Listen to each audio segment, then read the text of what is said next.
Our next storyteller is Jim Poage.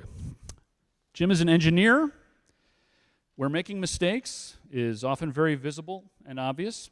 Avoiding mistakes is central to engineering. Jim made his mistakes early, and they changed how he learned. Please welcome Jim Poage.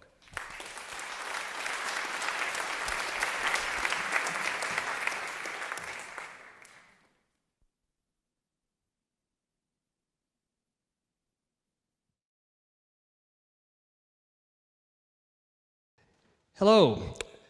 Before starting, I just want to say that I'm at the tail end of a very bad cold that's lasted almost 3 weeks, and I do not yet have full control of my voice. But I will try to give you Poage's powerful, pulsating, passionate performance. It was a C. A C. That was my grade on a midterm exam my first year at Stanford in graduate school. It was 1966, and I was beginning my journey to get a PhD in engineering, or so I thought. Now, you may think that 1C is not that bad. After all, you can graduate with a bachelor's from an undergraduate college with a C average. But in graduate school, most everybody gets A's or B's. And I was planning to pursue a PhD, and a C was a seriously low grade for someone on a PhD track. To be accepted by a thesis advisor, to be admitted to take the PhD qualifying exam, and to keep my fellowship, I needed to obtain at least half A's and half B's, and no C's. I was worried, to put it mildly. Now, before I tell you what happened in that course, I want to ask you, how do you know when the way you are doing something is a mistake, and you should consider changing the way you're doing that? Sometimes there's an event in life that gives you a slap on the face and says, you better not keep doing this.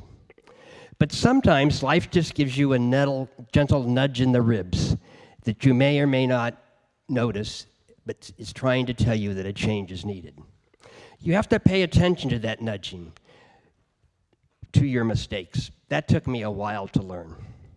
I studied engineering as an undergraduate at Stanford, and my dream was to pursue a PhD. I got mostly A's as an undergraduate.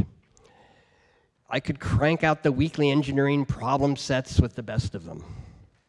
I did have a couple of serious grade scares in undergraduate. I got a D on a midterm in a calculus course. I went in to discuss this with the professor, and thank goodness he found a grading mistake and raised the grade to a C. I decided I would redouble my study efforts to see if I could raise that grade. And I studied so hard and I did so well on the final exam that he gave me an A in the course. Oh, I thought, well, I was studying okay. I didn't need to change the way I was studying. I didn't notice that nudge in the ribs from this low midterm grade experience. A bit later, I got another D, this time in a course called Modern Physics. No grading mistakes this time. It was a D.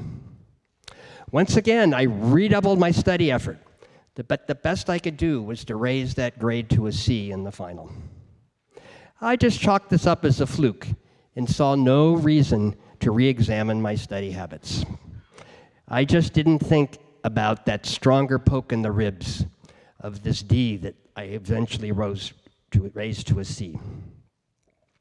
I did well in engineering courses as an undergraduate, so on to engineering graduate school at Stanford to begin my PhD pursuit. Then I got that C on a midterm. I was performing way below expectations, and my PhD pursuit was in danger. What to do? At first, I thought I could just redouble my study effort, as I had done as an undergraduate. But there was more at stake here. What if I just did get a C in that course? What if I got more C's? I'd have to give up that PhD that was my dream. Now, I was a very late social bloomer and was not ready to go out to work and live on my own. What else could I do other than study harder? Racking my brain for ideas, I looked at how I studied. Maybe I wasn't studying right. My study approach for exams had been to go through my class notes 3 times and go through the textbook 3 times. This way, I thought for sure I knew the material. But as I thought about my studying, I began to realize that going through the material 3 times to know it smacked of memorizing.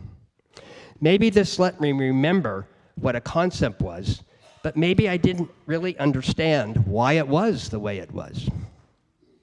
Finally, I paid attention to what was now a punch in the ribs about my study habits and decided I needed a deeper understanding for the advanced topics at graduate level.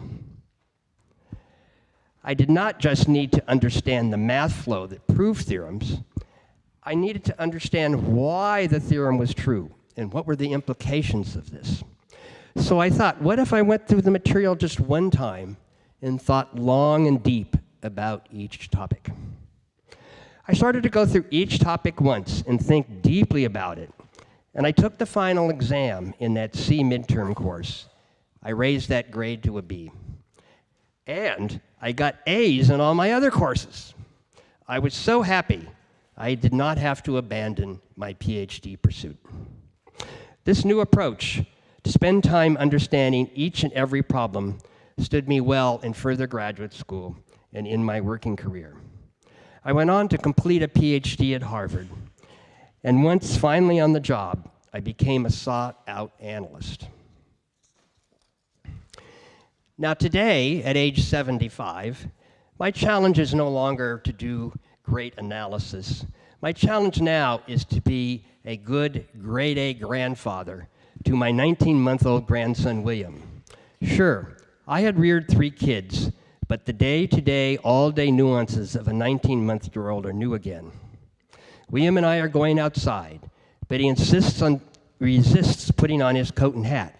He cries, he wiggles, he flops down, he pulls off anything I put on. Now, I know he likes to go outside, and I tell him over and over, if only you put on your coat, we'll go outside. But to no avail. I'm getting a C as a grandpa. Finally, I feel a poke in my ribs. I'm making a mistake. My understanding clicks in. I remind myself he's only 1.5. He doesn't need a rational reason not to put on his coat. So with his coat partially on, I take his hat in my hand, and with my other hand, I lead him down the condo hallway with his half-on coat flapping behind him. We go down the elevator and outside. William is happy, and presto, he even smiles as I put on his coat and hat. No struggle, and we're off for an adventure.